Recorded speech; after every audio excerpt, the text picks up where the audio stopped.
अस्सलाम वालेकुम, आप देख रहे हैं डॉन न्यूज और मैं हूं तलहा आलमगीर। हेडलाइंस आपने देखी, हम खबर आपको देंगे। कपास की आइंदा फसल के लिए मुदाखलती कीमत 5700 फी किलोग्राम मुकर्रर करने की समरी तैयार कर ली गई है। डॉन न्यूज के नुमाइंदे ताहिर शिरानी ने हमें ज्वाइन किया है। ताहिर, बताइएगा समरी कब पेश की जाएगी और क्या तजावीज दी गई है? जी, समरी आज इक्तिसादी राब्ता कमेटी में पेश की जाएगी। वज़ीर आज़म की हिदायत के बाद वज़ारत नेशनल फूड सिक्योरिटी ने कपास की मुदाखलती कीमत मुकर्रर करने की समरी तैयार की है। ज़राए के मुताबिक कपास के काश्तकारों को मुमकिन इस्तेसाल से बचाने और तहफ़्फ़ुज़ के लिए कपास की मुदाखलती कीमत मुकर्रर करने की तजवीज़ दी गई है।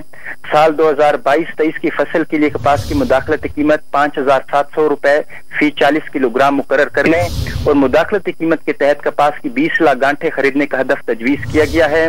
मुदाखलती कीमत से कपास की पैदावार में 10% इजाफे का तखमीना भी लगाया गया है, जबकि समरी में मार्केट कीमत का जायजा लेने के लिए कॉटन प्राइस रिव्यू कमेटी तश्कील देने की भी तजवीज दी गई है। बहुत शुक्रिया ताहिर।